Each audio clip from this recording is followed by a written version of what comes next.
말씀의 제목은 유업을 이을 자입니다. 유업은 아무리 부족할지라도 아들에게만 물려줍니다. 당연히 우리가 하나님의 아들이라는 것은 유업을 받을 자격이 있다라는 것입니다. 그런데 충격적인 말씀들이 성경에서 우리는 아직 충격을 받지 못할지라도 느끼지 못할지라도 성경을 보면 그때 상황과 배경을 돌아볼 때 정말 그럴 수밖에 없겠구나라는 생각이 드는 말씀들이 많이 있습니다. 마태복음 26장 63절로 65절에 보면 대제사장이 예수님께 질문을 합니다. 너희가 하나님의 아들이냐? 그때 예수님은 어떻게 대답했을까요? 쫄아서 하지 않았을까요? 그냥 묵인했을까요?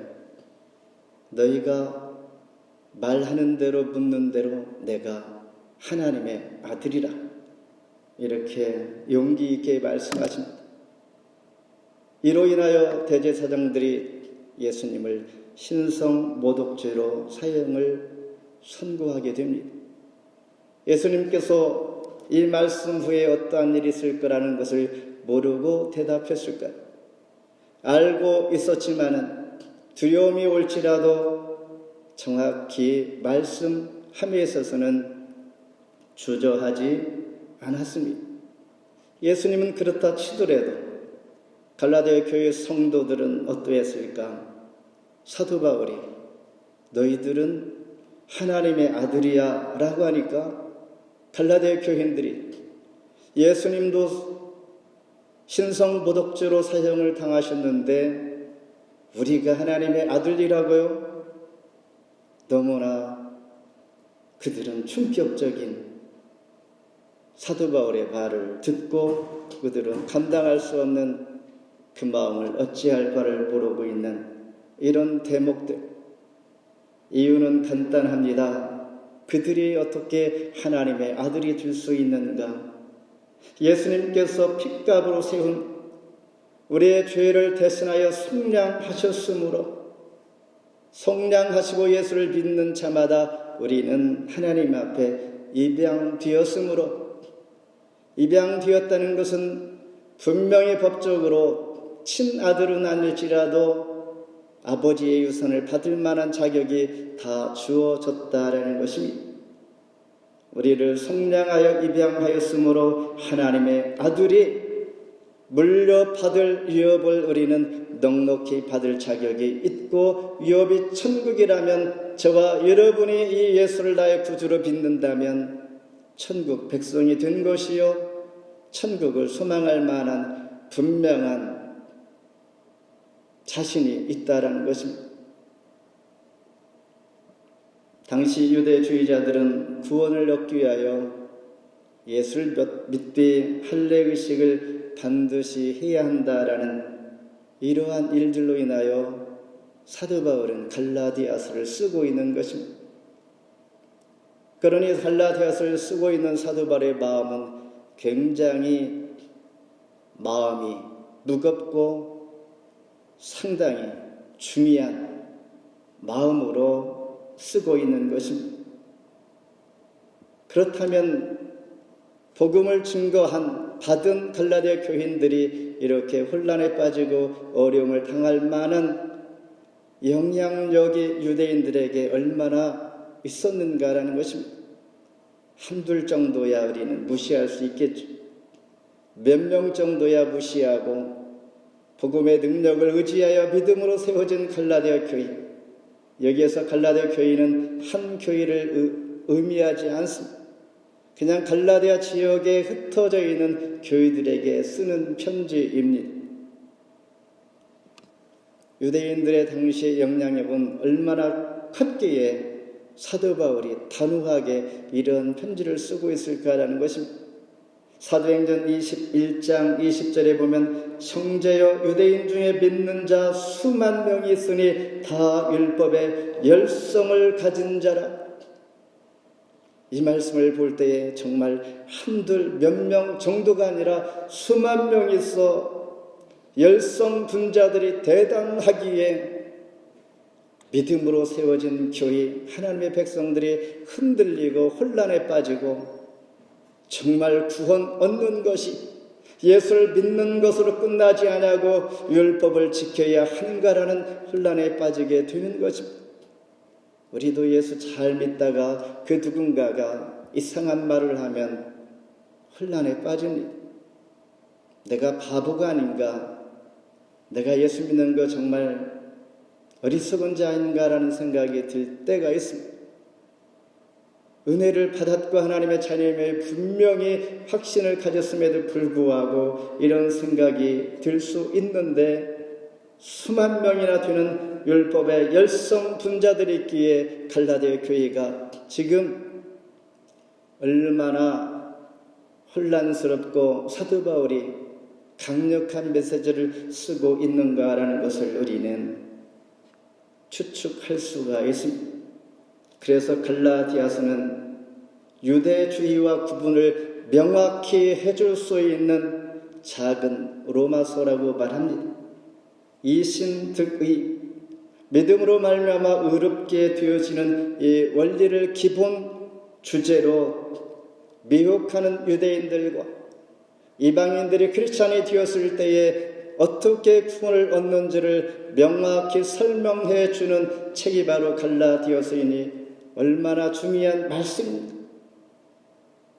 이 말씀 안에서 단순히 예수 믿고 천국 갑니다라는 이 말보다도 어떻게 나는 천국 백성이 되어지며 천국을 사모하며 천국 백성으로서의 신분, 정체성을 유지하며 살아갈 수 있을까라는 것들을 오늘 말씀 가운데 다시 한번 정리가 되기를 바랍니다. 먼저 어릴 적에는 종과 같았다. 4장 1절 함께 읽겠습니다. 시작.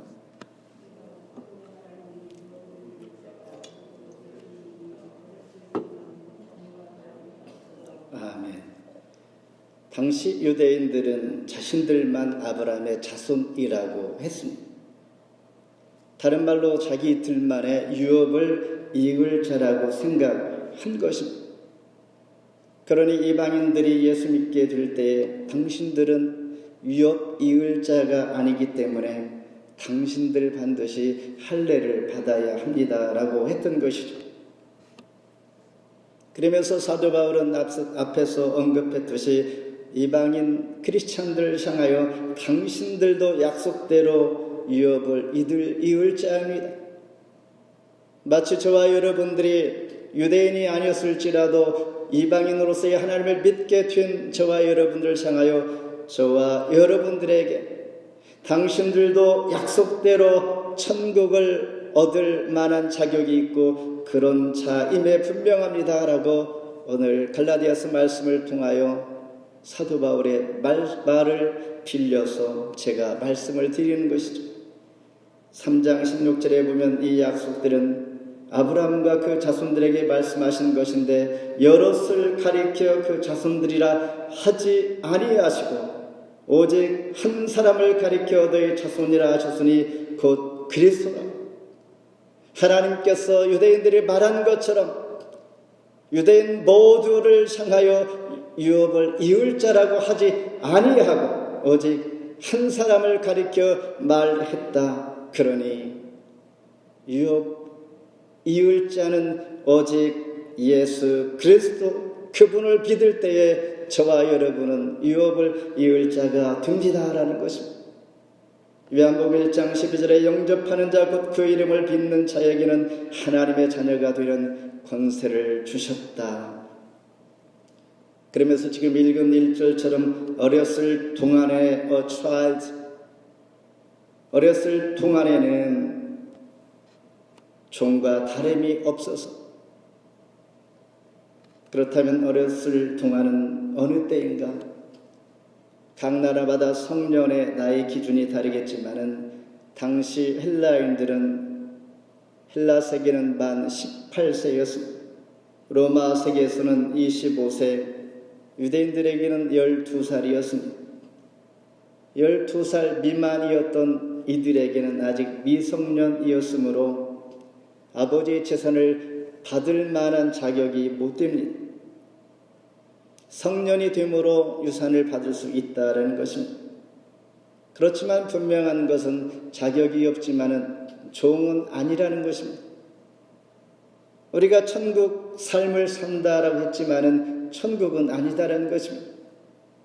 완전치 않다라는 것처럼 어렸을 동안에는 종과 같았다, 종은 아니지만은 아버지의 재산을 소유할 수 있을 정도는 아직 되지 못한다라는 것, 아직 율법 아래 놓여 있는 것처럼 너희들이 믿음이 약한 존재다라는 것입니다. 이 말은 곧 성년이 되면, 그 때가 되면 믿음 있는 자가 되어서 예수 그리스도의 복음을 통하여 구원 얻고 유업을 얻는 천국 백성이 확실하게 된다라는 것을 지금 예측할 수가 있는 것입니다. 다르게 또 표현하면 종처럼 살았다는 것입니다. 구원받지 못한 사람처럼 살아왔다는 것, 언제? 어렸을 적에. 여기에서는 나이로 얘기하지만 우리가 나이가 50이 되고 80이 될지라도 예수를 믿기 전에는 종처럼 살아왔다는 것, 나이가 어릴지라도 예수를 나의 구주로 믿게 되어지면 이제 성년이 되어서 분명히 유업을 받을 자입니다라는 것입니다. 창세기 15장에 보면 아브라함과 하나님께서 맺은 약속, 유업이 있습니다. 앞서 말씀드린 대로 다시 반복하면 메시아 예수 그리스도를 믿음으로 말미암아 하나님 나라의 영원한 복에 참여할 수가 있는데, 참여할 수 있는 자들은 헬라인, 유대인, 종, 자유인, 저와 여러분 모두가 예수를 믿음으로 유업을 잊게 된다라는 것입니다. 두 번째는 속량의 아들의 명분을 얻게 됩니다. 5절 함께 읽겠습니다. 율법 아래 있는 자들을 속량하시고 우리로 아들의 명분을 얻게 하려 하심이라. 아브라함이 나이 75세에 하나님의 부름을 받아 고향을 떠납니다. 그런데 하나님께서 그에게 말씀하시기를, 아직 자녀가 없었을 때에 너는 큰 민족을 이룰 것이요 노년에 내가 너에게 자녀를 주실 것이다 라고 약속했습니다. 75세가 되었는데 이런 약속이, 그리고 하늘의 별처럼 바다의 모래처럼 너를 번성하게 할 것이다, 이 약속이 어쩌면 허황된 약속 같았습니다. 그런데 86세의 사라가 애를 낳을 수가 없기에 여종 하갈을 통하여 이스마엘이란 아들을 낳았습니다. 아브라함이 생각할 때는 그래 하나님께서 약속한 약속의 아들이 이스마엘 예지라고 생각했는데 하나님은 노 그랬습니다. 너의 유업을 이을 약속의 아들은 그가 아니라 100세의 아들 이삭이었던 것입니다. 그래서 오늘 본문의 30절에 보면 자유 있는 여자의 아들과 더불어 유업을 얻지 못하리라. 자유 얻을 자, 약속 있는 여자, 하나님께서 천국 백성으로 유업을 줄 자는 자유 여인이 아니라 약속 있는 여자 사라를 통하여 얻은 아들이 바로 약속 있는 유업을 이을 아들이다 라고 말씀하면서 하나님은 분명히 유업을 얻을 자를 구분해 주었습니다. 그렇다면 속량하여 아들 명분을 우리가 얻었다 함은 무슨 의미인가? 예수님께서 나를 위하여 십자가에 달려 돌아가셨습니다. 예수님은 하나님께서 보내주셨습니다. 예수님은 천국에 가신 후에 보혜사 성령을 우리에게 보내주셨습니다. 하나님께서 보내주신 예수 그리스도를 나의 구주로 영접하고 믿을 때에 예수의 영을 우리에게 넣어주십니다. 그래서 우리는 예수 그리스도를 나의 구주로 믿을 때에 삼위일체 하나님을 우리가 만나게 되는 것입니다. 예수님은 하나님의 아들이었습니다. 그리고 우리는 하나님을 나의 아버지라고 부릅니다. 왜요? 예수님께서 이렇게 가르쳐 주었습니다. 예수님께서 제자들에게 말씀하시기를 마태복음 6장 9절에 너희는 이렇게 기도하라. 하늘에 계신 우리 아버지여 이름이 거룩히 여김을 받으시오며. 하나님께 아버지라고 이렇게 제자들에게 예수님께서 가르쳐 주셨고, 하나님의 영을, 그리스도의 영을, 예수 그리스도의 영을 받은 저와 여러분은 하나님을 아버지라고 부를 수 있게 된 것입니다.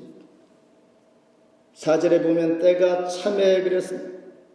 하나님이 그 아들을 보내사 여자에게서 나게 하시고 율법 아래에서 나게 하신 것은 때가 참에 예수님을 보내주셨다는 것입니다. 이 말은 저와 여러분을 약속 있는 자로 삼기 위해서입니다. 약속 있는 자로 율법 아래 있던 자들에게 예수 그리스도를 통하여 새로운 변화를 예고하고 있는 것입니다. 그러면서 저와 여러분을 종의 지위에서 예수를 나의 구주로 믿을 때에 아들의 지위, 아들의 명분을 얻게 되는 것입니다. 이 말은 하나님께로부터 난자가 아닐지라도 양자 삼아 주셨다는 것입니다. 예수 그리스도 이름으로 예수를 믿음으로 하나님의 양자가 된 것이요, 양자는 친아들이 아니지만은 친아들처럼 모든 자격을 부여해 주신 것입니다.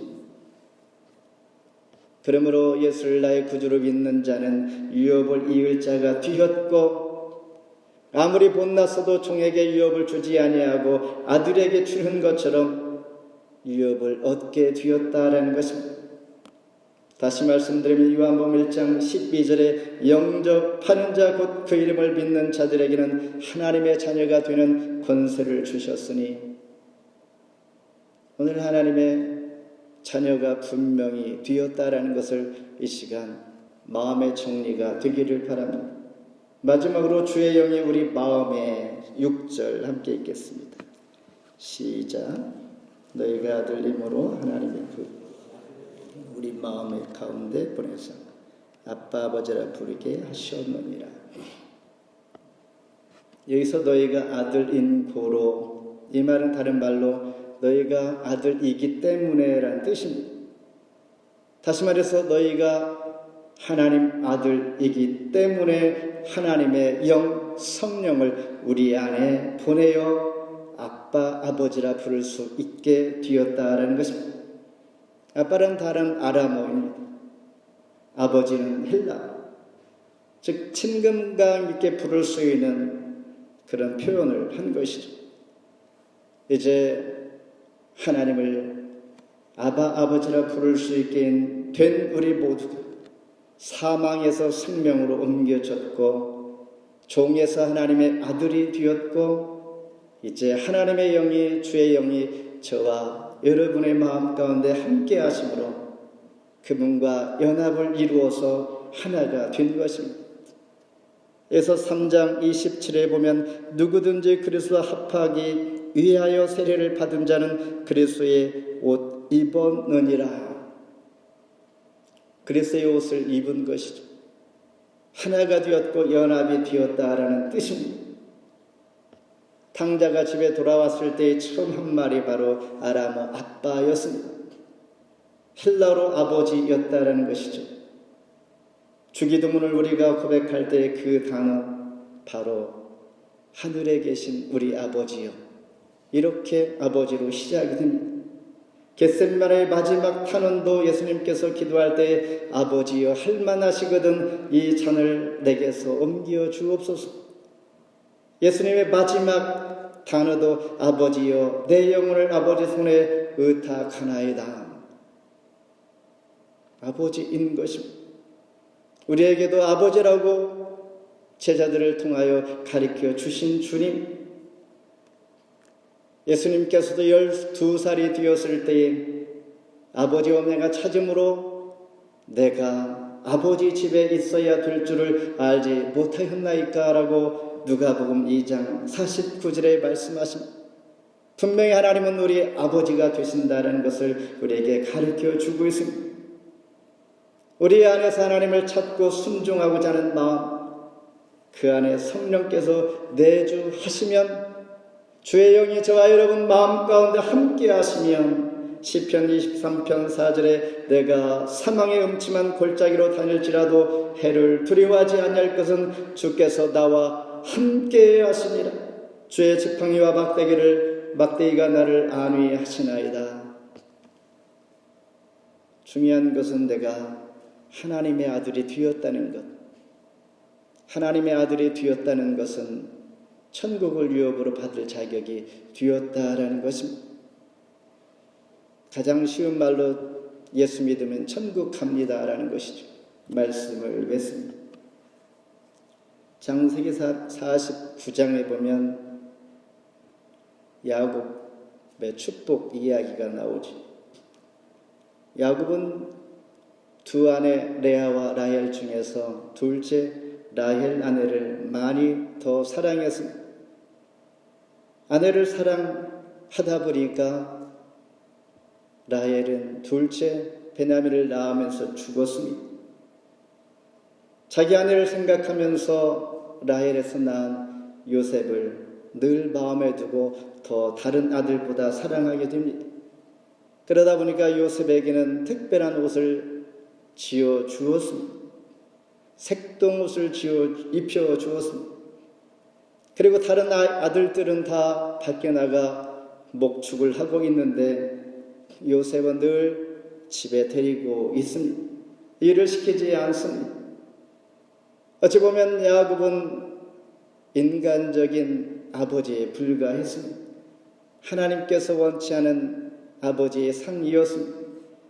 그런데 그가 이제 마지막 기운이 다하여 하나님 부름을 받을 때쯤 돼서 12 아들들을 다 불러놓고 믿음의 분량대로 축복해 줍니다. 그때 하나님 보시기에 이제는 너희 모습이 영적인 아버지구나.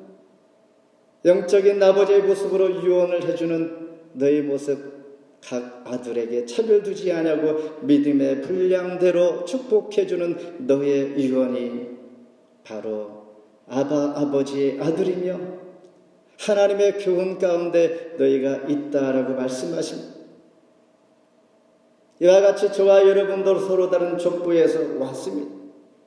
그러나 그리스도 안에서의 아들의 명분, right of sons, 명분을 얻게 되었고 이제 사망에서 생명으로 옮겨졌을 뿐만 아니라 하나님의 자녀가 분명히 되었습니다. 탕자를 잃은 아버지의 마음은 늘 슬픔 가운데 살아왔지만 믿음으로 다시 돌아온 탕자를 바라보고 이제 기쁨과 감사가 시작되는 것처럼 이 이야기는 저와 여러분을 자녀로 삼아주신 하나님 아버지의 이야기인 것입니다. 구원의 확신을 가지고 오직 복음으로 뿌리를 잘 내리기를 바라시는 하나님의 마음이 탕자가 집에 들어와 기뻐함과 같이 저와 여러분을 향한 하나님의 기쁨이 주 안에서 믿음으로 잘 뿌리를 내리고 흔들리지 아니하는 것입니다.